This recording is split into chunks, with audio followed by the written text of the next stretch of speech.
If you guys just test your mics one more time. Testing. Testing. Testing. Testing. Testing. Well, good morning, everyone. Yeah, so glad to see you all. I'm Dr. Sheila Caldwell. I serve as the Vice President for Anti-Racism, Diversity, Equity, and Inclusion for the SIU System Office, as well as the Chief Diversity Officer. And I want to officially welcome you all to today's conversation of understanding, delivering on the promises, celebrating the 60th year anniversary of the Civil Rights Act and Economic Opportunity Act of 1964. Our focus for this particular conversation will not be on candidates or political campaigns, because that would be a violation of our ethics policy. So today, our panelists will intently focus on policies. And I know later on, after we listen to prepared questions, we will invite the audience. And so we're, again, very grateful that you all are here today, but we would definitely invite you to ask questions to our panelists as well. And again, we would like those questions to focus on policies and not specific candidates or campaigns. We will also focus on historic legislation that was created to address issues of racism and poverty, examining how this legacy is upheld or challenged in the context of our current policies and national priorities. So we are thrilled to host this event on the SIU eCampus, both in person and via YouTube. So again, for all of you who are joining on YouTube, thank you for joining us as well. And I also want to express my sincere thanks to Dr.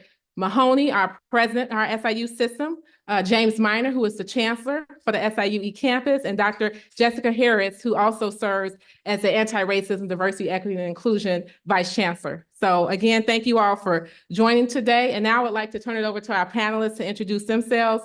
Dr. Cheeseborough. Hi, my name is Anthony Cheeseborough. I'm in history department. I'm associate professor, longtime member of the faculty.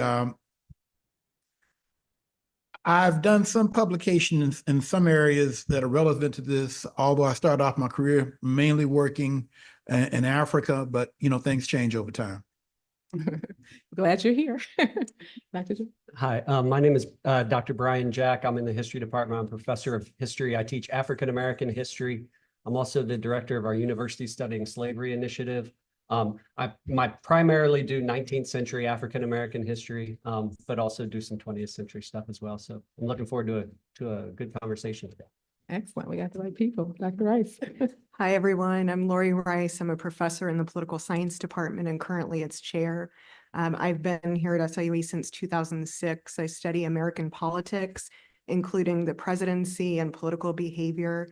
And some of my recent work focuses on civic engagement among members of Generation Z, as well as how can we prevent political violence in this country. Thank you, Dr. Rice. Dr. Lewis. Hello, I'm Dr. Timothy Lewis. I'm an associate professor in the Department of Political Science. I'm the chair of the Department of Social Work and the director of Black Studies here at SIUE.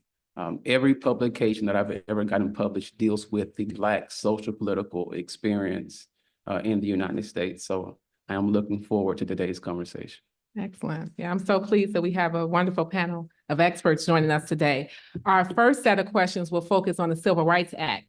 So Dr. Jack, if I could just ask you to share, how has the Civil Rights Act of 1964 shaped progress toward racial equality in the United States over the past 6 decades? And can you also just provide some examples and evidence of that growth? Sure, I'm happy to. It's the landmark civil rights legislation, right? It's the Civil Rights Act of 64 is kind of the foundation of much of the progress that we've made since 1964. Where they're talking about, it's not just race, it's national origin, it's gender, and religion, many others as well. I think we can see it. I think sometimes it becomes difficult to see the impact of it because it's become kind of natural for us to see the impact of it. An event like this probably would not have been possible. With people in positions of power would not have been possible before 1964. So I think kind of structurally, it's allowed these types of advancements to happen. As we'll get into later today, though, I think there's also a lot of discrimination that's moved elsewhere after this legislation. No, absolutely agree with that. Dr. Lewis, same question. If I may give some background, the purpose of the Civil Rights Act of 1964 was to compel states to actually abide by the 14th Amendment. You see, coming out of the Civil War, the South was hell-bent on denying the newly freed slaves full aspects of their citizenship, and they enacted something called the Black Codes. The Black Codes were legal and extra-legal measures by which to prevent Black people their full citizenship, and in some cases just humiliate Black people. So an example of one of the laws under the Black Codes was a sidewalk law. If a Black person and a white person were coming from opposing sides on a sidewalk, it was the law for the Black person to give the white person the right of way. Coming out of the Civil War, the Black codes were ramped up because of a particular decision from the Supreme Court, Plessy versus Ferguson, which made segregation legal in the United States. And so the South particularly doubled down on its discrimination measures against Black people. There was nothing in place to compel states to abide by the 14th Amendment. And this is why Dr. King and Roy Wilkins and James Farmer really pushed and advocated for the Civil Rights Act of 1964. So what is evidence today? Look around this room. We have Black people who likely would not be in their various positions had it not been for the Civil Rights Act of 1964. Yeah, as Dr. Lewis so eloquently said, it's 64 is the kind of culmination of 100 years of work coming out of emancipation, right? And progress and then backlash, and progress and then backlash, right? So. Yeah. No, thank you for that. And we still see some of those patterns today. So I appreciate you Absolutely. explaining that background as well. That was helpful to have that foundation. And you alluded to it, Dr. Jack, that we see discrimination, maybe manifesting in other areas. And so, Dr. Harris, if I can ask you, if you can share, I'm sorry, Dr. Rice, if you can share with us about advancements made by the Civil Rights Act, and what are some of the most significant barriers to racial equality today? What would you say are some of those barriers? Sure. So to answer that, I want to start with some history. So before the Civil Rights Act was introduced, John F. Kennedy addressed the nation, and he became the first president to talk about the subject of race on television. And he addressed it as not a partisan issue, but a moral issue. And that's something that we need to continue to do today. In that speech, he pointed out a number of disparities that existed at the time between Black Americans and white Americans. And when I show that in my classes, I'm struck by how many of those disparities, while they've shrunk, still remain today. And part of the reason for that is because, as Kennedy warned in his speech, legislation cannot solve this problem alone. It must be solved in the homes of every American in every community across our country. And we have never adequately addressed racism throughout our entire system. We also haven't given adequate attention to policies that would mitigate some of the compounded generational impact produced by the policies of our past, including slavery and institutionalized discrimination. And so we need to address both of those things if we want to see significant progress today. Absolutely. And with that, Dr. Cheeseborough, you think about some of the racial inequalities that exist today. How do you think they can be addressed through legislation? Well, I think that especially in terms of the current political climate, if you look at political rhetoric, an issue that is really a pretty high profile for both parties are questions of law enforcement and attitudes of towards law enforcement. Now, that's not something that's specifically covered in the Civil Rights Act, but I think about, if you look at statements that have been made by candidates, people looking at the history of them, there's a question of how do we go forward on this? Do we do something? Because ultimately, the issues of culture as well as law. Mm-hmm. And I think, like, for instance, in the last 10 or 15 years, we've had laws about body cameras, that kind of thing. Laws about, we need to have, I'd say, definitive rulings on having cameras on,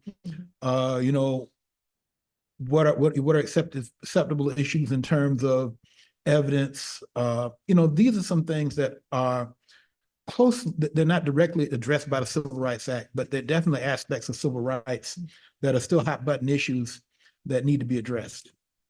Absolutely. And I just want to compound and speak on that. As we talk about the Civil Rights Act of 1964, you know, here at SIUE, we define equity as act right, make right, and do right by all of our faculty, staff, and students. And I mention that to say because that was actually the goal of the Civil Rights Act. They recognized that there were groups, African Americans, immigrants, just different people who were being mistreated in America. And so they looked at areas like education, economics, religion, housing. And I would just encourage you to really go back and think about what are the specific areas that they sought to redress and think about how we've made advancements. And when I actually did research on this recently, it was very few places that we've made advancements since the Civil Rights Act. I would say high school graduation rates are pretty equal in nations when we look at different groups, diverse ethnic groups. When you look at college graduation rates, we've talked about that a lot at SIU across our campuses with retention and graduation rates, African Americans being the lowest, and then Hispanic, and then we have whites and then Asians who typically exceed the different ethnic groups. When we think about incarceration rates, you alluded to that, it's very high. So having body cameras would help redress that, but it's not a lot of advancement. And so as we talk about that, I'm gonna ask Dr. Rice, if you can share about how does the Civil Rights Act intersect with current political discourse, especially as civil rights topics are debated in the context of elections? Because again, we haven't made progress and we need to bring some of these areas to light. Yeah, so Dr. Jack mentioned earlier that, you know, we see these periods of progress and then backlash. So I think we saw a period of progress with the Black Lives Matter movement, and now we're in the midst of a period of backlash where we see racism coming out of the shadows, we see sexism coming out of the shadows, and there's some in our society that seem to want to turn the clock back in terms of civil rights. And they've had what seems like an outsized influence in our politics recently. So we've seen them, you know, successful at the state level in a number of states with some regressive policies. You know, limiting the ability to teach our history accurately. And this isn't necessarily even a dominant view with a particular political party, but what we do see that concerns me are some wealthy big campaign donors that are kind of pushing that narrative and leading to some outsized success and getting it implemented in some places in our country. And that's complicating the ability to address civil rights today. I think we also are seeing politicians increasingly use racial dog whistles. Those are meant, you know, to be heard by some groups, but to be subtle enough that other groups will not catch them. And so I think in this environment, it's important that we pay close attention to both the words and the actions of politicians, as well as who's backing them financially and what is their agenda. And I think that will give us a more accurate picture of where they stand on issues of race and gender and civil rights. Absolutely. And Dr. Lewis, if you can also share just about the intersection of political discourse and what's happening in the context of our current elections today. I'm going to disagree with Dr. Rice. I think there is very little happening in terms of the political discourse around civil rights. Most Americans are what we call one-issue voters, which means when they cast their ballot, they are thinking about one particular salient issue important to them. So a month and a half ago, Pew Research did a survey to find out what were those particular salient issues among the American voter.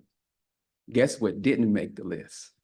Civil rights. Mm-hmm. It is not something that is at the forefront of the American thinking because we suffer from short-term memory loss. In 2020, just 4 years ago, there were international protests and demonstrations around civil rights. Where are those protests now? The George Floyd Policing Act is still waiting to be passed through Congress. So the reason that it is, I'm going to disagree, it's not a part of the current political discourse because those candidates and those platforms are focusing on those issues that they know are salient to voters. And unfortunately, civil rights is not one of those issues. You know, I would like to say that to kind of push back a little bit on my colleague, that people may not have said civil rights was an issue, but, you know, like you mentioned the George Floyd Act, when people say crime is an issue, there quite often, it depends on who you're talking to. I mean, many people, when they say crime, they're referring to people protesting, people making them aware of things that with which they weren't comfortable. I mean, like, for instance, I've seen you forever, but I forgot your name. You made the point about how there was an initially movement in favor of Black Lives Matter, and then there was a quick pushback. It kind of makes me think about, the patterns of American history, that there tends to be a very short window for reform, and then very quickly there comes up, well, we've done enough. Haven't you already gotten that fixed? And so when you hear people talking about things like crime, really what it is, it's actually blowback against attempts to make improvements in civil rights. But once again, it's the dog whistle kind of thing. They're not going to, people aren't going to say I'm against civil rights advancement. They're going to say I'm against crime. And so I think it is something that people are aware of, but it's not being expressed openly. Thank you for that. And this is a conversation, so we definitely appreciate various of perspectives, right? That's the goal of this conversation today. As we move on to the Economic Opportunity Act of 1964, Dr. Jack, I would like to ask you, again, we talked earlier about wealth gap challenges. That was one of the things that the civil rights sought to remedy. I'm just going to say today that that's actually worse for African Americans than it was when before the bill was passed. But if we can talk about the wealth gaps and economic challenges, what might a future Economic Opportunity Act entail? Yeah, I'm glad Dr. Rice mentioned the wealth gap, right? Mhm. Because I think that is key. And I'm a historian, so the question asking me to predict the future, what should we do in the future is, I stay in the 19th century a lot of times. But I appreciate the opportunity to do it. A lot of my research is on St. Louis and local kind of African-American history in this region. And last week, a university in France asked me to do a lecture on residential segregation in St. Louis. It was through Zoom. I didn't get to go to France. I wish I could have, but and so that had me looking at things like the Ferguson Commission report, and that had me looking at reports on the Delmar Divide and things like that. Mm-hmm. Right. And really looking at wealth gap. So I'll use St. Louis as a kind of a local, the St. Louis region is kind of a local example. One of the reports had the mortality, the age in Kinloch as 55. And within 10 miles, you have Clayton where it's 80 something. Mm-hmm. Right. High school dropout rates, access to food, food deserts, access to prenatal care, access to all kinds of things are all intertwined with all of this, right? And I think so much of it revolves around where we live, access to jobs with no good public transportation and things like that. And so I would say a future Economic Recovery Act, Economic Opportunity Act, I should say, would try to close that wealth gap, but also have to look backwards. Because we are talking about, as Dr. Rice mentioned, we're talking about generations of wealth that were stolen or lost, segregation policies and redlining and ethnic cleansing in Black communities. The Georgia suburbs. It's kind of land that's very valuable now that was owned by African Americans in the late 19th century, early 20th century, when people were ran out of their homes and developers took it over. Ta-Nehisi Coates, of course, has a great essay on this, obviously. So I think in terms of policy, affordable housing, making housing home ownership, that's the way Americans build wealth, is home ownership. More opportunity for home ownership, free childcare, right?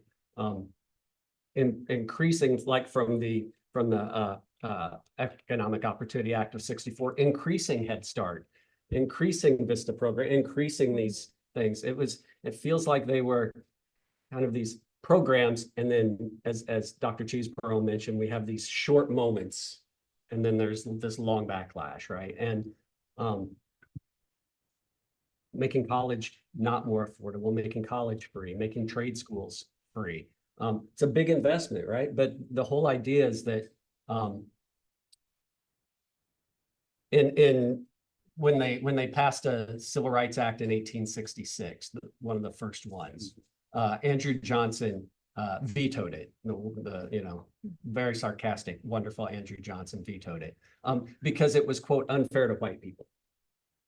Right. And so this idea that advancement for people of color is somehow detrimental to white people is something that we see over and over and over again in our society. And investment and increasing investment rather than decreasing investment would be what I would recommend, but we'll see if it happens. No, thank you. That was thorough. And I think it Mhm. covered a lot of the areas that actually Fired up. I'm no, sorry. it was exactly what the Economic Opportunity Act was supposed to do. So thank you Yes, for exactly. sharing those details. And Dr. Lewis, can you think of any current programs or policies that address economic disparities that we see today?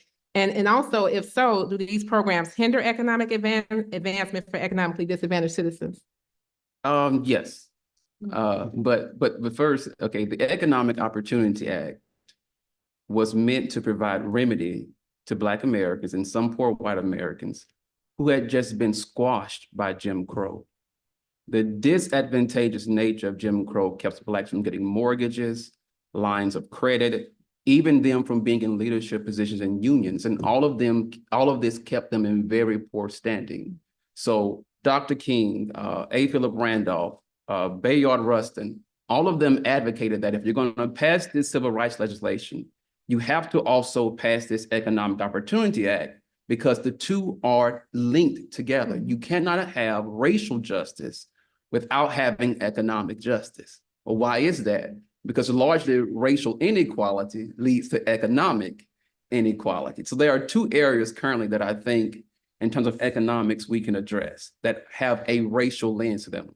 The first is cash bail. We need to federally eliminate cash bail. Not only are Black offendants more likely to be given bail on their first offense, but their bail amount is 35% higher than their white counterparts for the exact same crime. Cash bail is keeping the Black community in a perpetual state of poverty, owing money to the state. The second is that when banks engage in redlining, when they refuse to give mortgages to certain communities, and those banks are then sued by the Department of Justice, the money that they pay goes into an account that's then overseen by the same discriminatory bank. So if the bank committed the first offense, what would make them not commit the offense again? They're essentially paying money to themselves and saying, we're going to do right this time. And there's no enforcement mechanism to never make them do right. I think that money should go into a special fund that's overseen by the federal government, who then in turn, through an automated system, give those loans to those disadvantaged populations. Absolutely. And Dr. Lewis, just to build on that, I know that appraisal rates, right? When they've actually done several studies, you can look it up on CNN or just actually pull out your phone. And now there are lawsuits because as we talk about housing being a conduit to wealth, if you're basically appraising an African-American home $100,000 less, that's going to obviously have an impact. So now those are the new lawsuits as we're fighting for housing equality.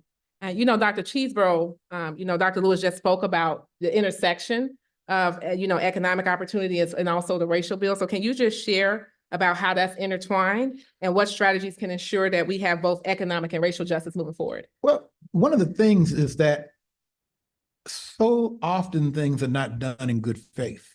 I think, for instance, when you're talking about appraising and issues with banks, on both sides of my family, if you go back 80 years ago, 75 years ago, both sides of my family own significant amount of land in the rural South.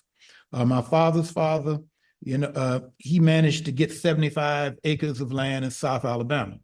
By the time he passed, family members had moved away. I know my father wanted to try to hold on to the land, but a brother was an executor, and they ended up selling the land to a fellow who drove up from Louisiana, who worked on an oil rig and farmed on the weekend. Now, on my mother's side, a lot of that land is still in the family, but once again, people have moved away. And one of the reasons people moved away is because of the very flagrant bias in the U.S. Department of Agriculture. And one of the things we see right now is that there is huge resistance among white farmers to any kind of equity. Because, the moment people start talking about any equity for people in Black rural farmers, white farmers start saying, well, this is money being taken from us. We don't have money. And, because the image we have of farmers are, like the hardworking farmer. But, farms nowadays, successful farms have millions of dollars worth of investment. I live across the street from a farm in Collinsville. That guy easily has $7-8 million in equipment alone, not let alone the property. And once again, as it stands right now in urban areas, considering all of the negative rulings in the Supreme Court, probably the easiest way to get investment in communities would be some kind of community zone activity. And this is something that's been really pushed by more conservative members in government when they talk about trying to revive Black communities. Of course, the problem here, once again, is it done in good faith? Is this money given to people who are actually in the community? Is it going to be given to somebody, just like when people are talking about reparations and they say, well, we're going to give you credits for housing. And a lot of activists say, no, if you just give us credits for housing, that means that money's already on the pipeline to a bank. If you really want us to have equality, if you really want us to improve our situation, give us the actual money so we can make a decision. Now, of course, the response to that, well, people might be irresponsible to blow through money. Well, that's the reality of money. People may make bad investments. They may make good investments, but actually solving the problem is not that difficult. Are the efforts in good faith? And, as I said before, we tend to go through periods, maybe a year, maybe 5 years, maybe 10 years. I think with Black Lives Matter, 9 months probably of people really wanting to do better. And then you have these massive periods of blowback. And that's something that America really has never come to terms with. Can I kind of build off what Dr. Cheeseborough was saying? I grew up in rural Kansas. Had a lot of friends who I went to grade school with who are farmers that I see on Facebook, right? And stuff like that. And I saw one of them post about complaining about welfare and actually complaining about the college, the forgiving of student loans. And he was talking about, pull yourself up by your bootstraps and all this. So I'm a historian. I know how to do some research. So I went on the USDA and looked up his farm. And in the last 10 years, he's gotten over $1 million of farm subsidies. Now, I didn't put it on blast on Facebook, but I'm holding it. I'm holding that, right? Yeah. But there is this perception, right, of the kind of that white people have this kind of self-reliant thing, and any type of program to try to provide equity or try to offer redress to the past and make a more equitable future is a handout, is a giveaway, right? Is charity or something else.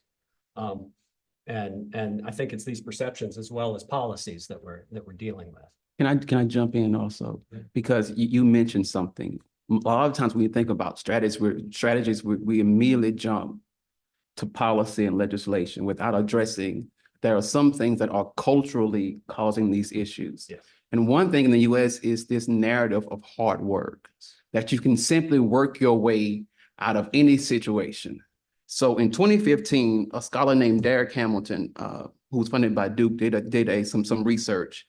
And his research was this notion that we have this notion that education and hard work leads to better outcome. And what he found was that even for a white person who never graduated college, they would have more wealth and more income than the Black person with a graduate degree. So if you quantify those just in terms of years, 2 years of work for a white person in education out trumps 6 years of work of a Black person in education. Our whole framework of individuals pulling themselves up by their own bootstraps, which you physically cannot do.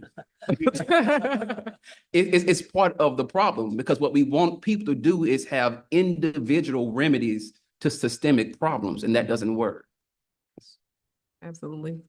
Oh, thank you for that. And I just wanted to add, as you all are talking about like these strategies that address system issues, I don't know how many of you all are aware, but Illinois has a reparations committee that's headed by Dr. Carol Ammons, who's a legislator, and they are actually seeking, redress. And it'll be interesting as we have this conversation, looking back at the Civil Rights Act, how many people will be opposed to that? Because again, as we've heard several times, any type of benefit to African Americans or people who have been harmed in the past is looked at as some type of disadvantage or reverse racism for groups. And I actually want to just also share, Heather McGee has a book called Zero Sum Game, and she actually addresses this. So I just wanted to mention that as a resource as well. The book Dying of Whiteness too Yes. is really good as well about, there are a lot of people who would harm themselves rather than help other people, right? They'll be against programs that would help them, as long as they are also not helping other people. Yeah, and that book is startling because it actually gives data to show that people are literally dying Yes.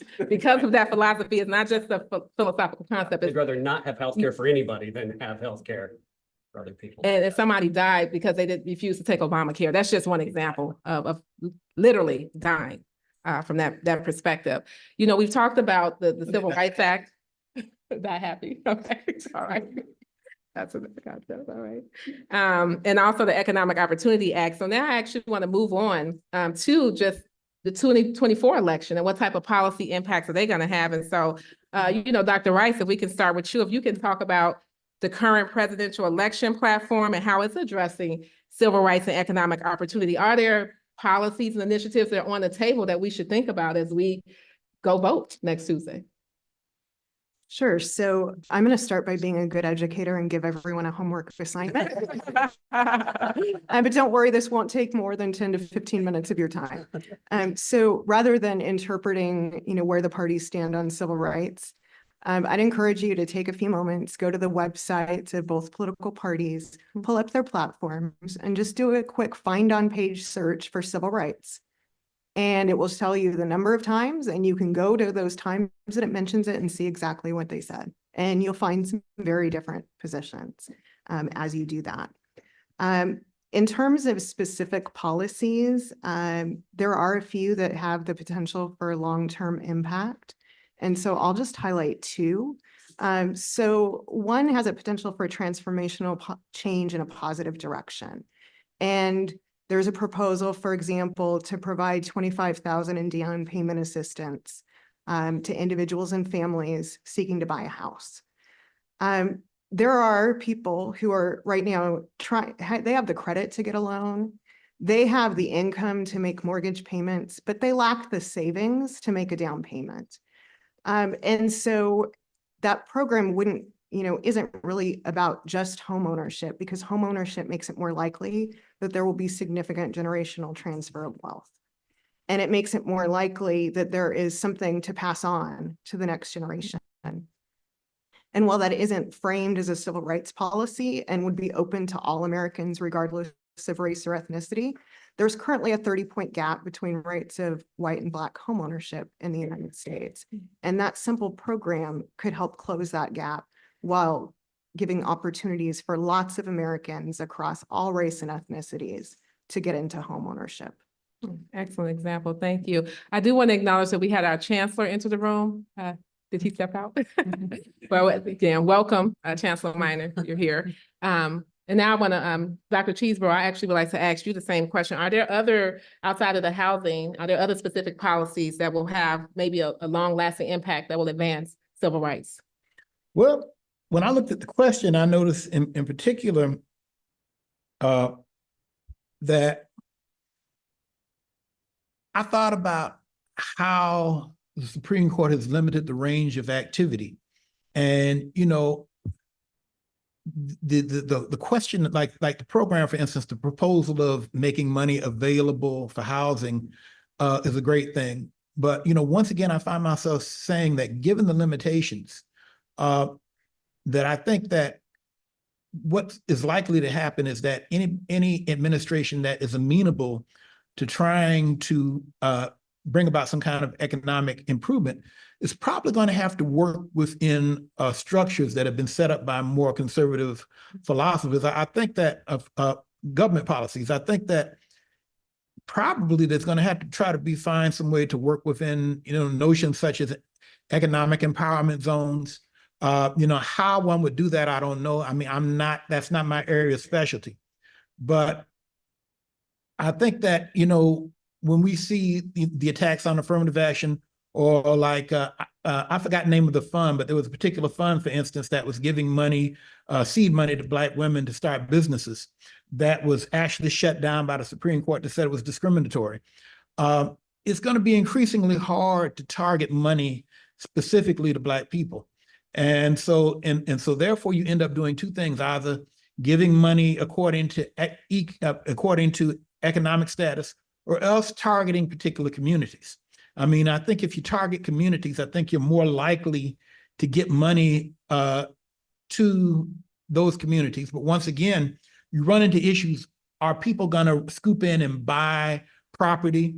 Our folks are going to be on the ground in a position to actually take advantage of the money.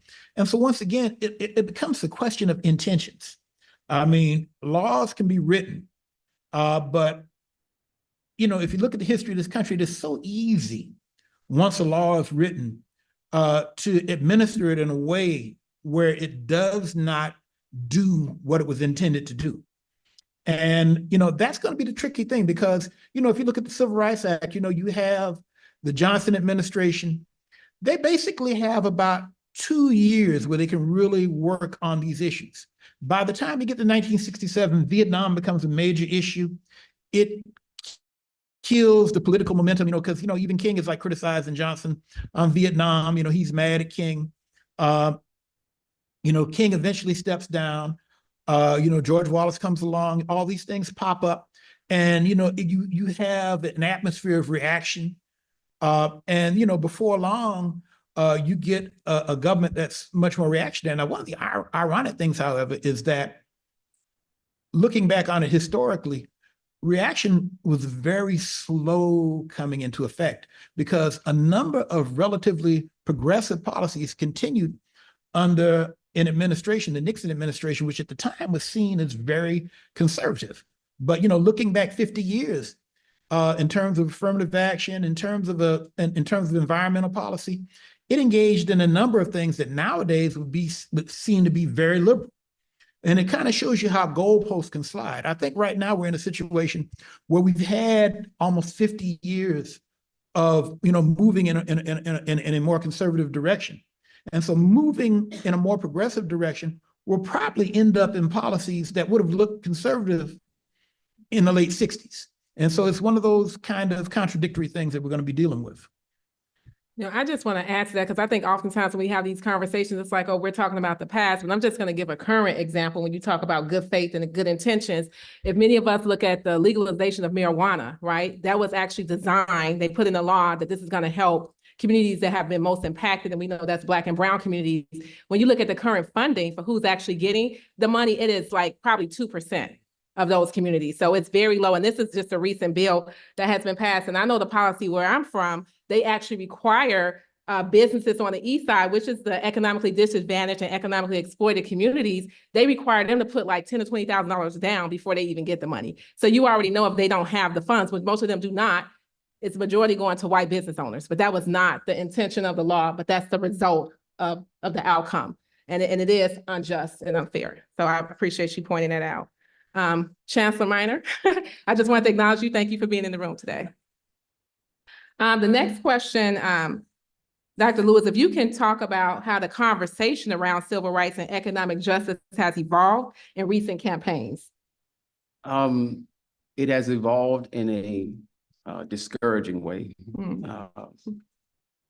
Political polarization, or better yet, how we frame political polarization, has crippled civil rights, because we frame every argument in politics under the umbrella of both sides.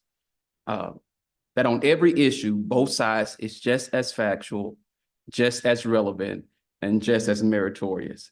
And that is not true, especially when it comes to civil rights. See, civil rights, by definition, are the core rights of citizens. They are the guarantees of citizenship. And only human beings can be citizens. This is why in 1857, when the Supreme Court gave the Dred Scott decision, they told Dred Scott, you are property. Otherwise, they would have had to grant him all the guarantees of citizenship. When you have both sides' argument about citizenship, essentially what one side is saying is that they have an argument that is valid about your humanity. To them, your citizenship denotes fewer or lesser protections, and that's just as meritorious as someone on the other side validating your humanity and your citizenship. We have given too much credence to perspectives in political conversations that actually dehumanize one side while validating the other side, and we call that both sides. That should not be both sides to every argument. Absolutely. Thank you for that, Brian. Oh, I agree. Absolutely fine. Yeah. The question, the way the question is framed is, in recent campaigns. So I take it back to 2008, right? And with the election of Obama, and I was teaching in HBCU at the time, and my students asked me about, Dr. Jack, is Obama going to get elected? And I said, I don't see that happening in my lifetime, right? And when I was wrong, there was a huge celebration on our campus. I've never seen this level of hope and excitement, and and the conversation around us being a post-racial society and all that. Well, as a historian, I knew that that was not true, right? Obviously, but there was that level of hope, right? And it is, but I also, as a historian, recognize that here comes the backlash, right? And we are in that period of backlash, as Dr. Rice mentioned, and Dr. Cheesebar, everybody's mentioned it. And I think the conversation now has people who are pushing for equity and equality on the defensive, right? We've gone from trying to increase equity to defend positions right now, right? And I hopefully see another of these windows coming up in the future where we can push for more equity. But right now, the conversation, I think discouraging is a very good word for it. Well, I'm actually going to go a little off script because we've heard the terminology backlash from many of our panelists. So I'm going to ask you all to just kind of share about that. Why do you think we have a little bit of progress and we have backlash? What is happening politically, culturally that takes place consistently in our electoral process? I would just like to say that,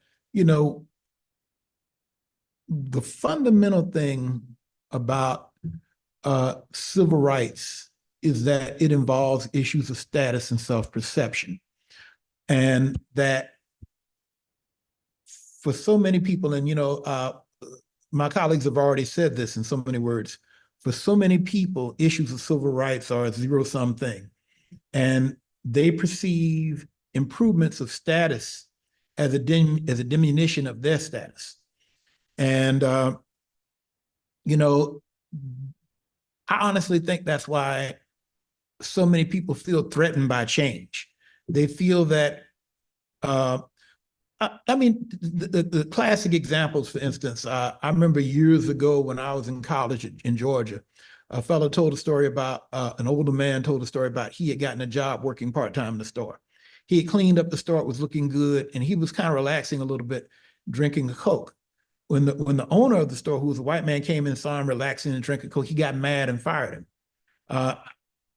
I think the idea of him standing there looking comfortable, drinking a Coke, he projected an image that he just found unsettling. This is in his mind, this dude looked like he owned this place or something. He throws him out. The perception of, you talk to, it still happens, but especially talk to older folks talking about, coming up in a nice car or going or wearing nice clothes, where folks felt a need to put you in your place. And so I think that's a very fundamental thing. And really, it's something that goes beyond the United States. Long ago, Oliver C. Cox, and by the way, that was an article I wrote a long time back in 1990. Anybody wants to look it up, look in the Journal of the Illinois State Historical Society, where I did a study looking at Oliver C. Cox and E. Franklin Frazier.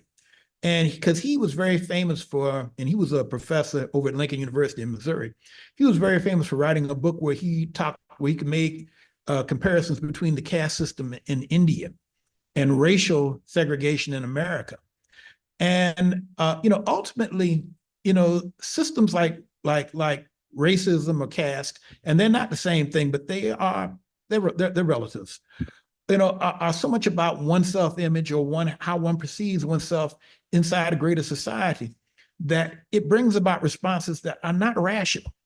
And so that's why I think it's such a difficult thing, because people who know how to push those buttons can hit a sort of id that people respond to in a very emotional way that you really can't fight it with quantifiable facts, because the facts don't matter. It's about their self-perception. That was powerful. We hadn't talked about civil rights and perception, and it kind of goes to what Dr. Lewis said earlier about hard work. So if people perceive you that you are not deserving, it doesn't matter how hard you work. And so that kind of destroys the whole merit-based mindset, because we do talk about hard work, but again, you have people who you feel like are undeserving. So it doesn't matter what they do, they don't deserve to be a part of the higher caste. Thank you for sharing that. When we talk about backlash, the example that I use in my courses, it's always Dr. King's letter from the Birmingham jail. So if you understand the context, Dr. King applied for a permit to protest in Birmingham. However, a judge issued a state injunction to deny all protests, that he wouldn't appear, keyword, racist. And so Dr. King marched anyways. Of course, he was locked up. His attorney at the time was Dr. Fred Gray. When Dr. King is in prison, he gets a letter from white parishioners scolding him and rebuking him for breaking the law. Of course, under the Christian faith, Romans 12, you are to obey the laws of the land. Dr. King writes a letter from Birmingham jail, and in that letter, there's a line where he says, "I have almost reached the most regrettable conclusion that the Negro's greatest stumbling block in the stride toward freedom is not the White Citizens Council or the Ku Klux Klan, but the white moderate who is more devoted to order than to justice." The reason we see so much backlash when racial progress is made is because it makes white people uncomfortable. And until white people get comfortable with being uncomfortable, you will always see that backlash. And that's why it can be seen like such an intractable problem, because it's not just policies. It's people's personal perceptions. It is people's egos. It is people's feeling like their financial well-being. If you again look at residential segregation, right, and white flight, people will tie it into, well, I didn't want my housing values to go down. So this sense of security, it's all, excuse me, it's all tied together. And that's why it makes it such a difficult problem to untangle.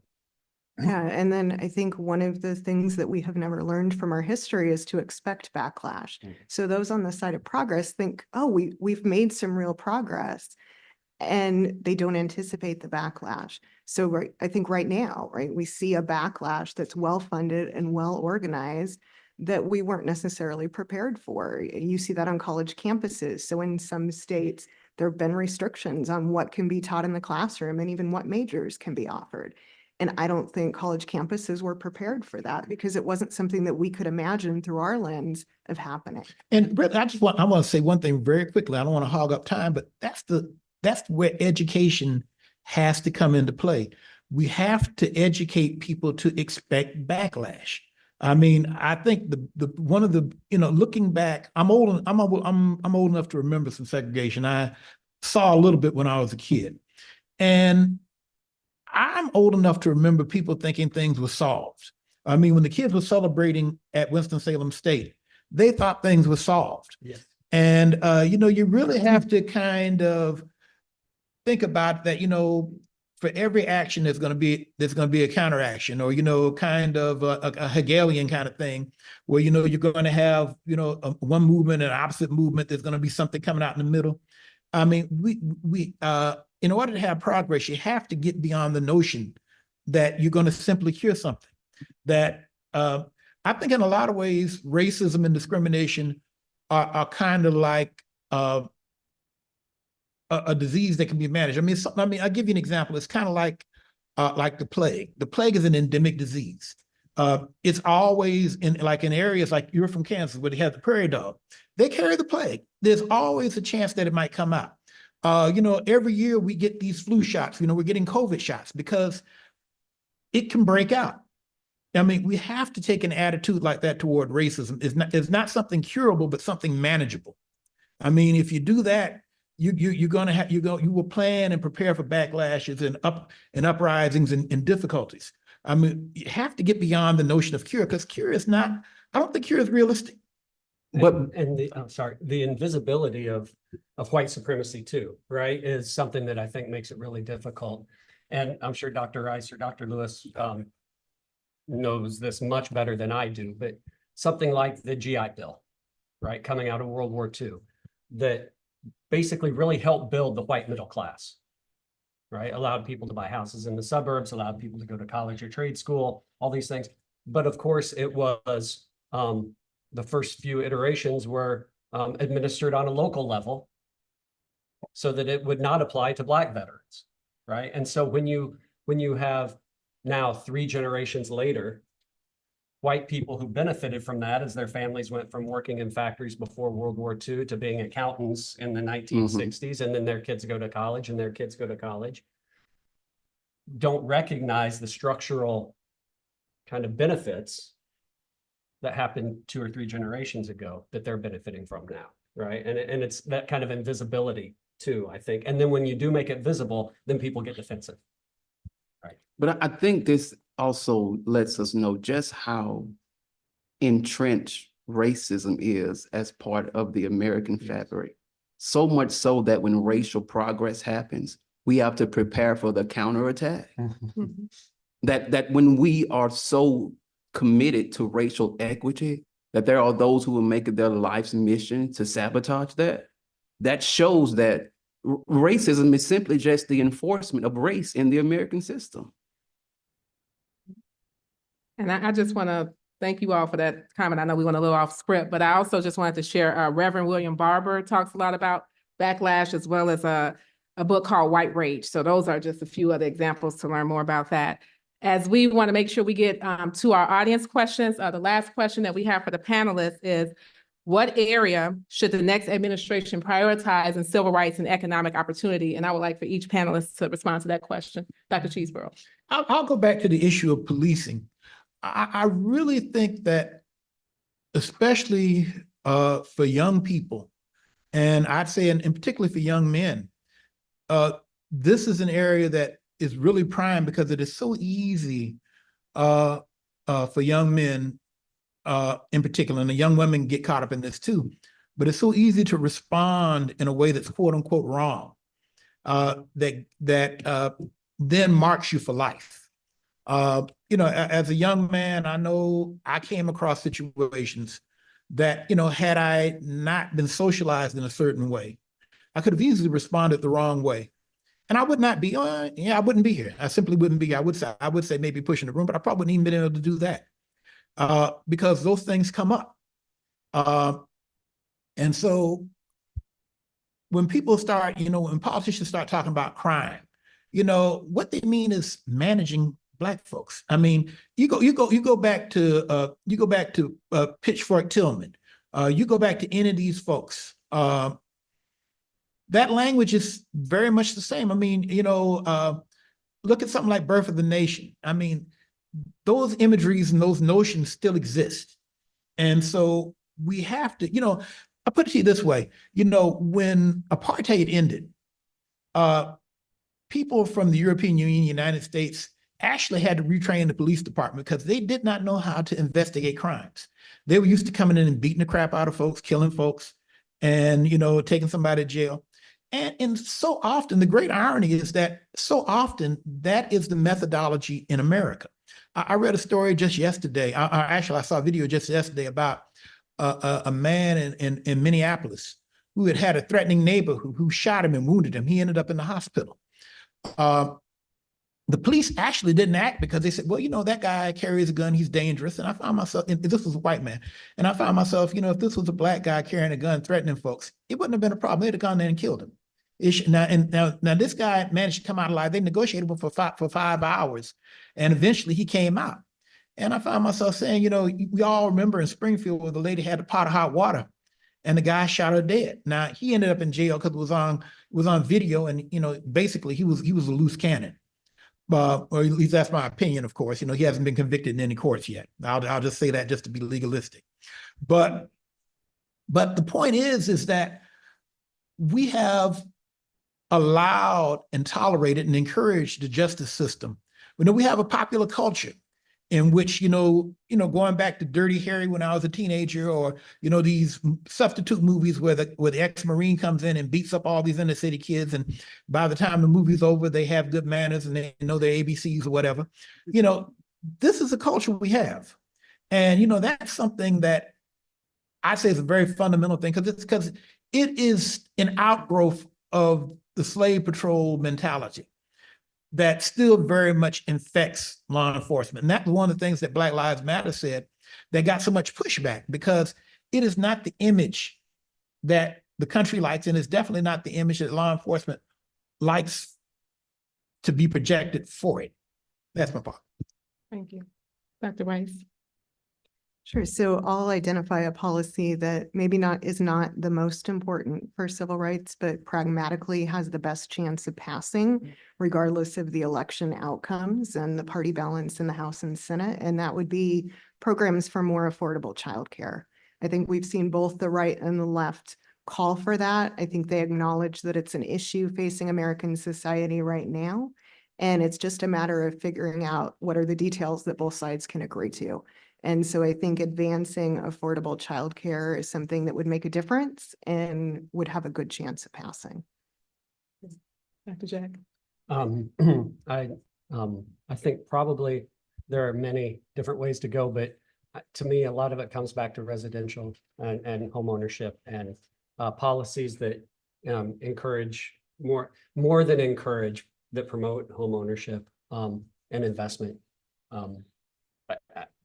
I just keep seeing that so much of people's experiences are tied to where they live, and generational wealth that's built through home ownership. So that would be, I don't know about it passing, but that would be what I would recommend. And last but not least, Dr. Lewis. There is an issue that isn't on most people's radar.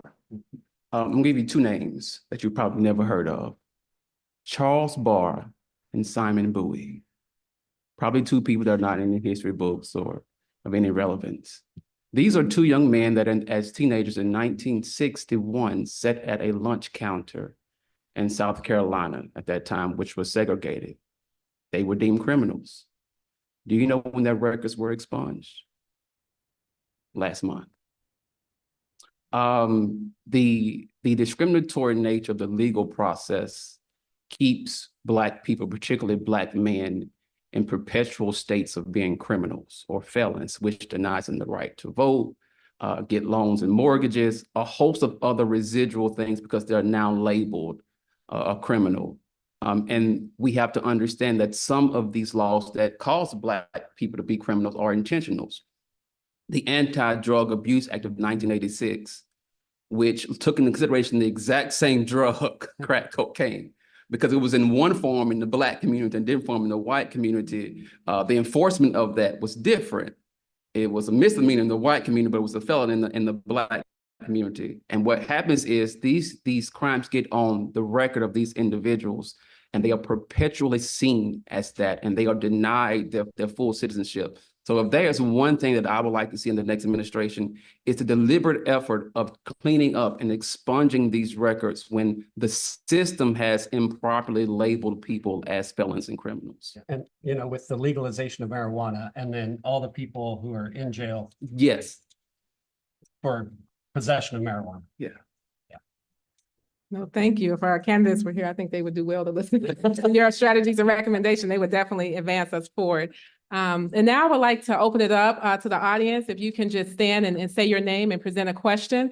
And I also just want to remind everyone that we are going to focus on policies and not political candidates or campaigns. Again, that's a violation of our ethics policy, but we do welcome questions for you. So please.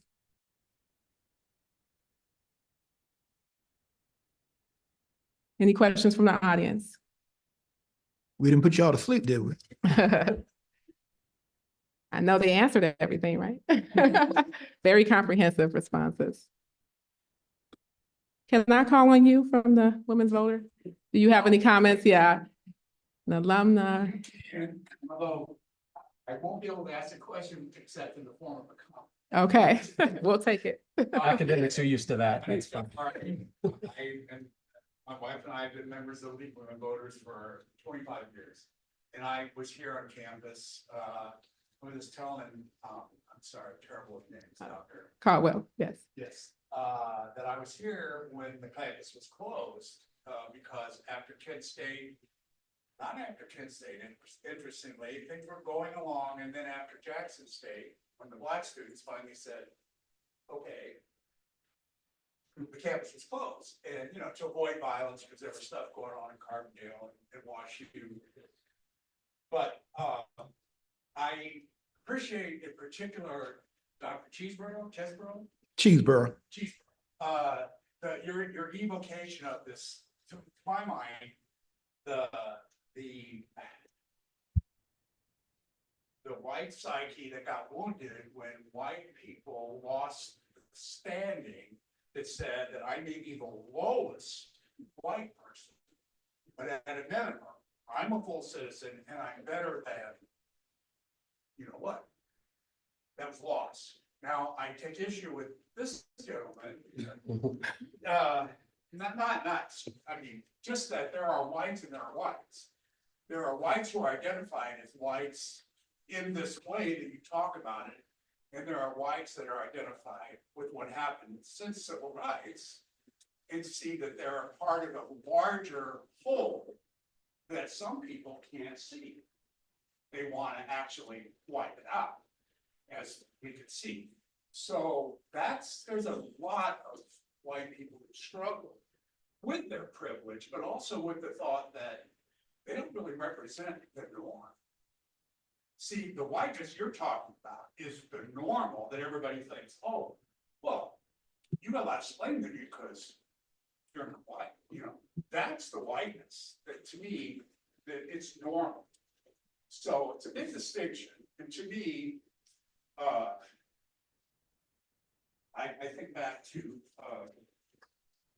sociological imagination, right? You can't know who you are unless you know where you are, where you've been. So it's the intersection of history and biography that tells you who you are and where you are. And there's a lot of white people, full white people, working class white people who had to police black people, didn't know who they were when they went in. They don't know who they are. This system isn't for them, clearly. So, I mean, it's just, there's so many cross-cutting issues here. Give me hope. Yeah. Give me hope. Yeah, thank you. We're always, Great. Do y'all, I mean, you uncovered everything.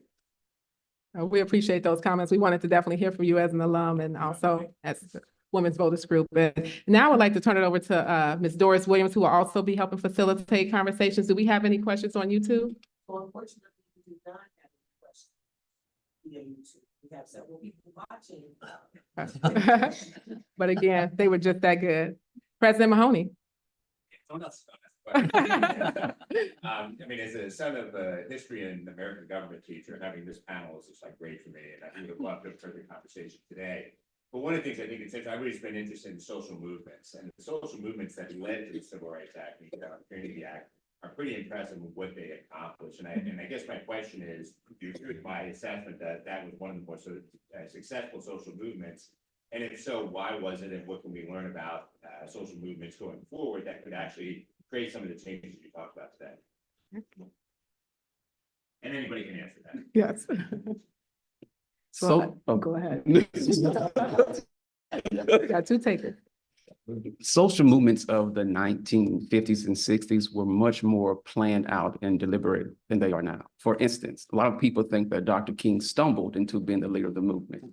He was actually picked by Joanne Robinson, Fred Gray, and E.D. Nixon in a house meeting on the north side of Montgomery, just north of the railroad tracks.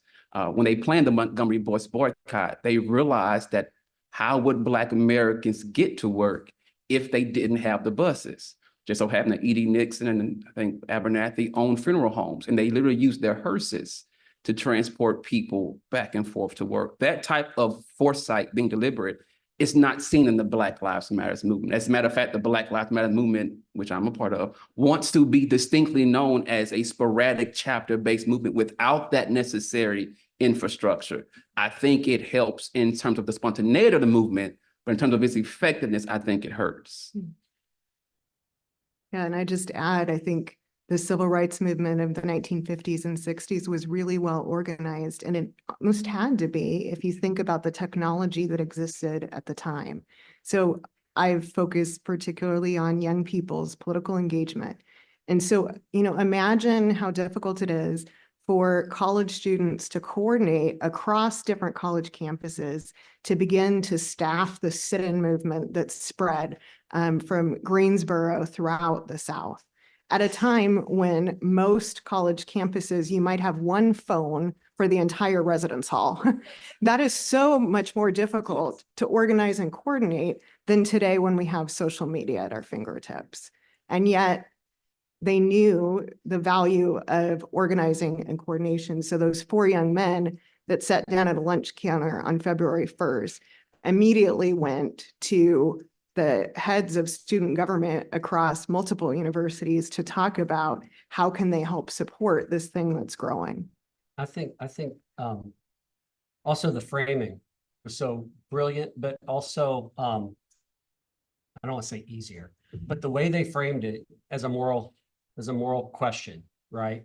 And for white moderates or a white couple in Kenosha, Wisconsin, who's watching on their television, it's kind of easy to see the moral question of the obvious signs of Jim Crow segregation at a lunch counter, at a bus stop, or something else. It's hard for people to recognize today that someone growing up in Wellston is going to possibly die 30 years before someone growing up in Clayton, right? It's not as obvious to the outside. It's not as obvious to people on the outside. I think that's why when we do see movements like after George Floyd or like after Trayvon Martin, it's because people do see it. They see it in the camera. They see George Floyd, and people watching online can see that moral question and say, this is wrong. Whereas with so much of the way race operates today and the invisibility of it, in some sense, it's harder to get that framing. And that concept is actually called Afro-pessimism. It is the notion that the most violent and vitriolic thing has to happen in front of your face in order for you to deny or not deny that it's racism. Exactly. But the more subtle things you easily dismiss and push under the rug. Exactly. Yeah. Definitely insidious, that's for sure. Other questions? Imitate President Mahoney. We have time for maybe 2 more questions. As a director of student services, as diversity here is starting with rural white students and push back on education, where students are now moving towards a trade and not being into that career where they don't value that career education, and still push to go to bring schools. The white students going where they I think where that opportunity is not available for maybe the black and into college while you see a lot of white students going out and getting jobs without having to have a how do you feel like as far as the push back education? Have you not attend college, but still not have that same opportunity as a white student, not to get student, and still having that same opportunity as opposed to black and maybe minority students pushing for education, but still not on the same plate? Well, I think one of the things you'll see as a result of that is that, is somebody who's worked in education my whole life. I hate to say it, but you can easily have a situation where you have more Black kids getting BAs and being far behind young whites who become electricians or become pipe fitters or all these other skilled jobs. And in 4 years, you have a Black kid, with a significant amount of loan debt, hoping to get an entry-level job. Whereas the person who got the skilled trade, in that 4 years may be building up wealth towards buying a house or something, may get a partnership in a business. And, and so I'm a strong supporter of education, but to go back to what I said earlier, it's good faith is a good thing, for kids to get opportunities in all these areas. I know when I'm in Collinsville, I drive by the Brotherhood of Electrical Workers, and gosh, I think the only thing Black there is the driveway. I mean, I never see any Black folks coming out that building. And, these are things we need to look at.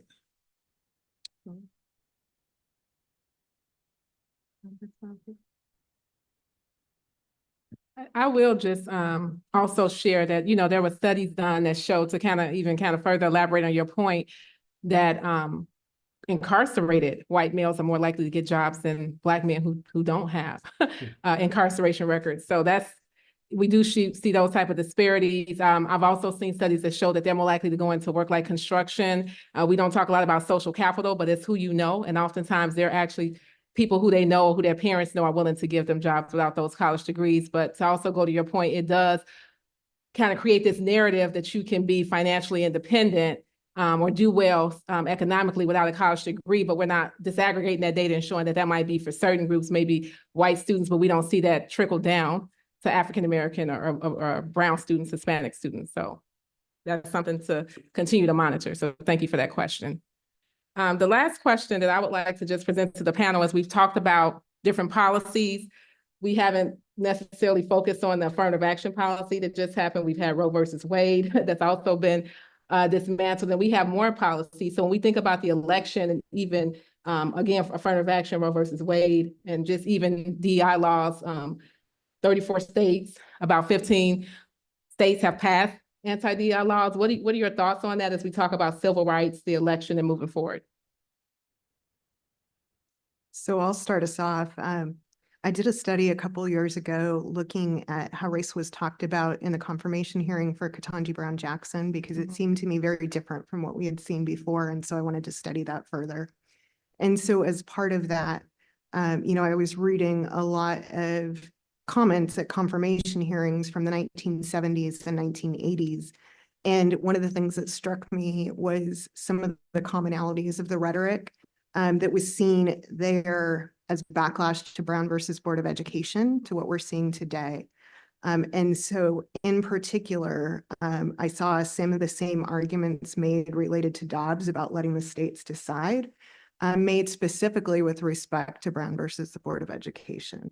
And so it troubles me that a ruling that seemed to be, about as enshrined as any in recent Supreme Court cases, if we think about the last 50 years or so, no longer looks quite so safe to me. And so I do think we have to think about, who are nominees going to be, should there be a vacancy for the Supreme Court, who are nominees going to be made, to the lower federal courts that initially make the rulings in cases.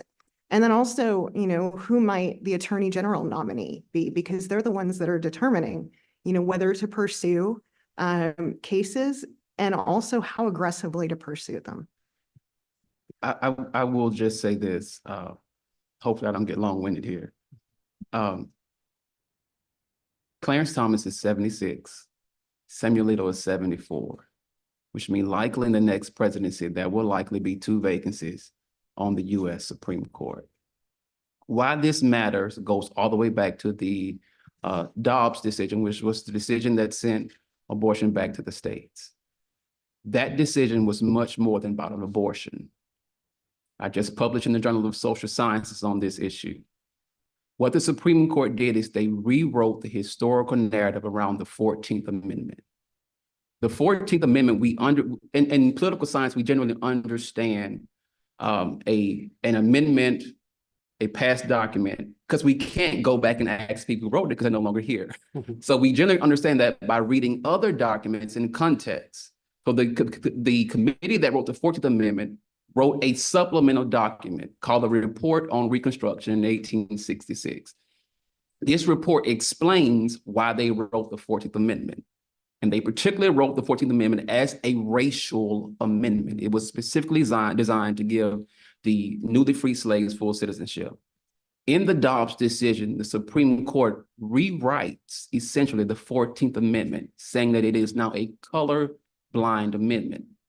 That is why we saw the decision in the affirmative action case, and that is why a whole slew of issues going forward are fundamentally in danger, because the Supreme Court is literally rewriting history, if you will. So it is pivotally important in the next election for civil rights fundamentally, since so many civil rights issues are based on the Equal Protection Clause and the Due Process Clause of the 14th Amendment, that we understand the real immediate danger of who sits on the Supreme Court. History doesn't repeat itself, but it does rhyme, right? That old saying. And the Civil Rights Act of 1875 that gave the federal government power to enforce equal protection under the law because of the 14th Amendment was overturned in 1883 by the civil rights cases by the Supreme Court that sent everything back to the states. And now, what's the math? 140 years later, we see this happening again, right? And Dr. Caldwell, we do have a couple of questions, our virtual audience, as well as a comment. This person says, an SIU Edwardsville instructor positively impacted my worldview. To what extent do you think today's students could benefit from classes about worldview and empowerment? And then a comment, thanks for edifying and educating. And it's not to anyone in particular.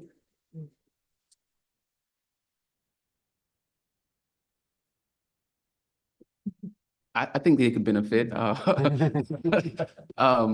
Just one quick story. I remember in one of the Introduction to American National Government courses I was teaching, and I don't know how we got on the subject of Christopher Columbus. I have no idea. But in that course, we just did a deep dive into who Christopher Columbus really was.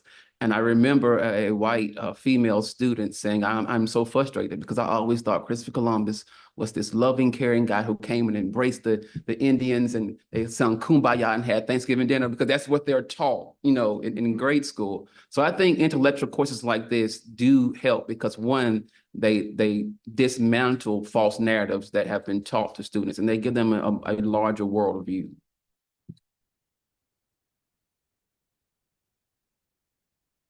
Thank you for that comment. Do we have another question? Yes, we have another question. This person says, how do we as educators mobilize and emphasize the importance of voting in this election when so many are disenchanted with the political process and apathetic towards the responsibility to vote? I think you have to really give people realistic expectations about voting.